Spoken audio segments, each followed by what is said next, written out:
Hey, what's happening? Welcome back to the channel. You're watching 100% NUFC. My name is Shoggy, a Newcastle United fan. If you're a Newcastle or an Oxford fan watching for the very first time, welcome to the channel.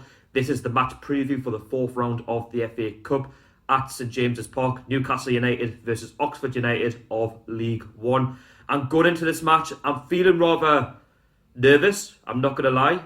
I shouldn't really be feeling nervous against the Oxford side of League One, despite being at St James's Park.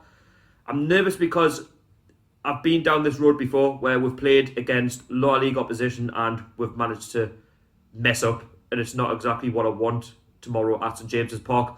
I want us to get the job done, and I know that there's a big opportunity to progress to the fifth round of the FA Cup for the first time in around 14 years. Yes, it's been 14 years since the last time that Newcastle United went on such a cup run in the FA Cup.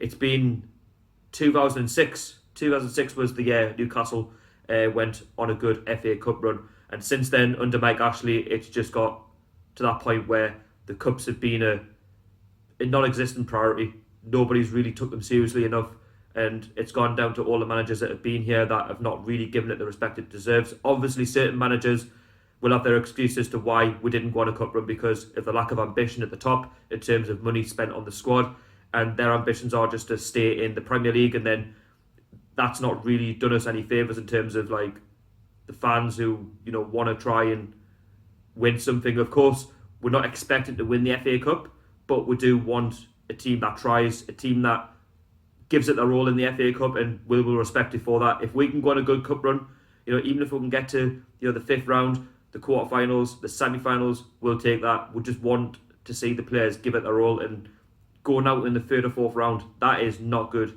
For a club of Newcastle United stature, that should not be happening. And 14 years as well is unacceptable. But that can be changed on Saturday when we take on Oxford United of League One. It's another League One opposition. Last time out, we did take on Rochdale of League One, who were bottom end of that division. Yes, it did go to a replay at St James's Park, so Oxford will take plenty of confidence from that. When we went down to the Crown Oil Arena, we had chances. We did go 1-0 up.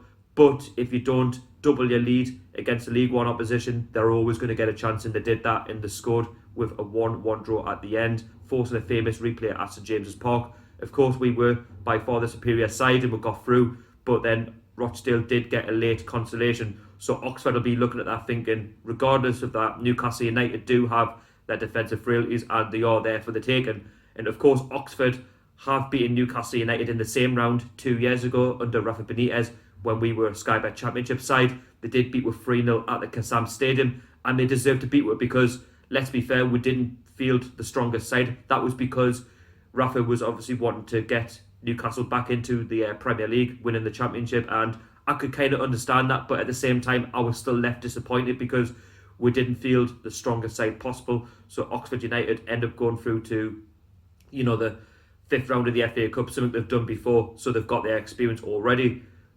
But for a club of Newcastle size, we should be, prioritising the FA Cups regardless of where we are in the Premier League. And, this season, we're currently on 30 points, 14th in the league. We're only 10 points from that magical 40-point mark. So, we can't put the Premier League aside, and we can't give it their all, in the FA Cup. The players should be given their all in this cup competition. And Steve Bruce has said, since day one, when he took the head coach's job back in the summer of 2019, he wants to give the FA Cup the respect it deserves, and I do bound for that because he's a manager who wants to win the FA Cup.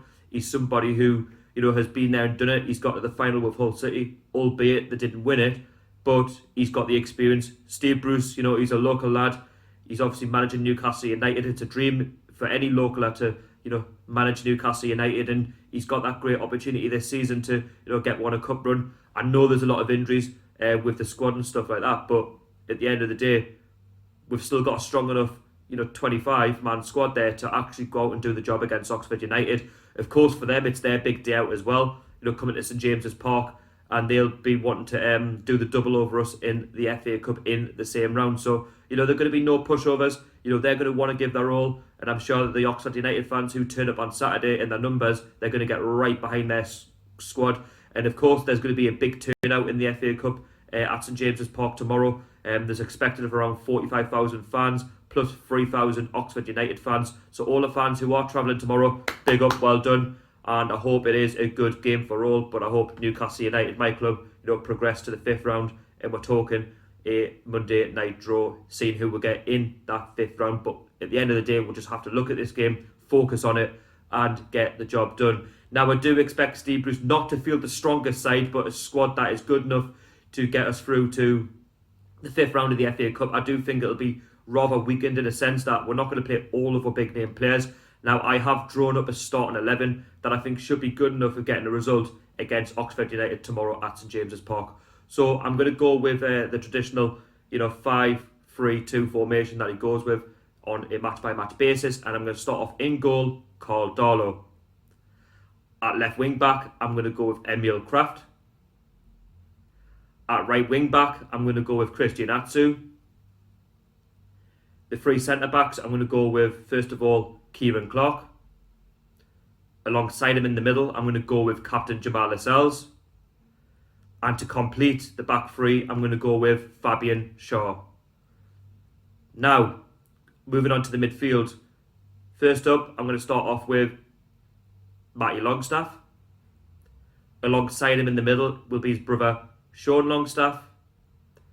And to complete the midfield 3, I'm going to go with John Joe Shelby. And then pushing up to the cam position, I'm going to go with our debut loan signing, Nabil Bentaleb. I know Steve Bruce has said that he's been training this week and he's fully match fit despite not playing all season. I think he needs this game against Oxford United to try and get more and more fitness and just try and prove his game.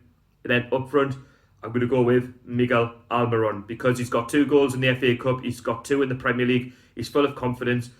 And if you look at the situation regarding the strikers, we just don't know who's going to be starting. I'm hearing Joe Linton could be out because he picked up a knock against Everton. I'm hearing that Andy Carroll may be touch and go. Of course, Dwight Gale and Mutu are out. So for me, why not just push Miggy up and try and get him some more confidence, get him some more goals and potentially go from there. So that is my starting 11 for Newcastle United to take on Oxford United tomorrow at St James's Park. Now we're going to move on to Oxford United and talk about their form and how they're getting on and how they've made it here.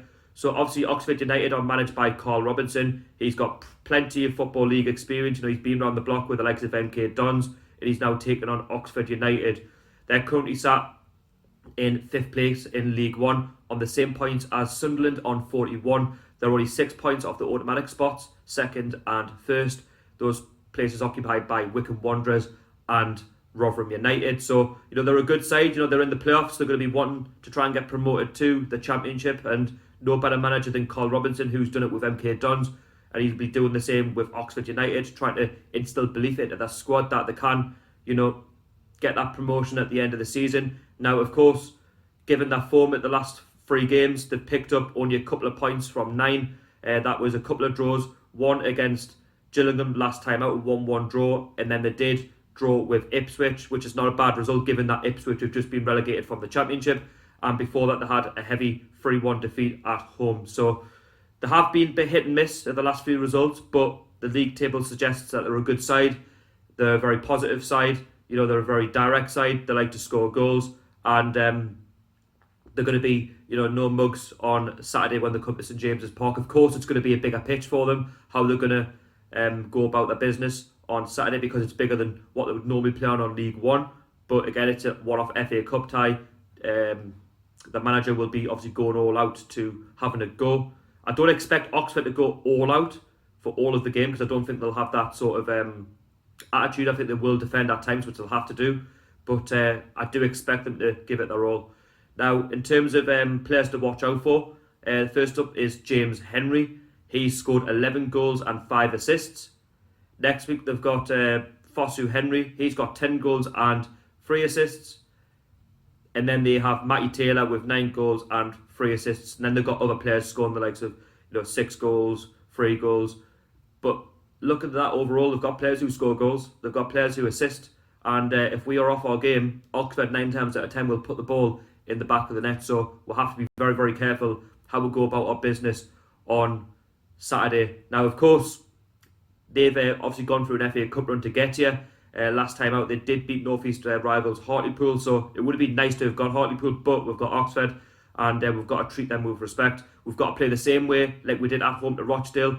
I don't want any replays. Of course, we did have to play Rochdale at their place first, but now we're at home against Oxford, so why not just give it a roll and see what happens. And if Oxford play well and they get a replay, then fair enough, there's nothing you can do. But we should be at home beating Oxford comfortably and progressing to the 5th round of the FA Cup. And we just need to go out there with a positive attitude, get at Oxford, have a go, and trying to hit them on the counter-attack early doors, get a couple of goals before half-time, and then potentially try and take off our better players maybe in the second half. It depends on what Steve Bruce picks in terms of a starting 11. I've given you mine. It could be completely wrong, but if you agree or disagree, of course, that's why the comments are there, so you can let me know what changes you would make and who you would start in the game. So that is my match preview for this game. And my score prediction, I'm going to go for a tight 2-1 win to Newcastle. I do think Oxford are there for the taking, but I do think Oxford will give us a game. I do think it's going to be tight, and we do need revenge, of course, and trying to progress to the 5th round of the FA Cup. Steve Bruce wants a cup run. I want a cup run. You Newcastle United fans want a cup run. So we need to try and stay focused tomorrow. And yes, take the game to them, cause them problems, and we will get through. So let me know your score predictions down below, of course. And if you are new to the channel, please don't forget to go along and subscribe. Hit the notification bell. Put your comments in down below. Smash the thumbs up as well and all that good stuff. And yes, thank you so much for watching. Follow me on social media on Twitter and Instagram, 100% NUFC. All links will be down below in the description. And I'll see you all later. How are the lads?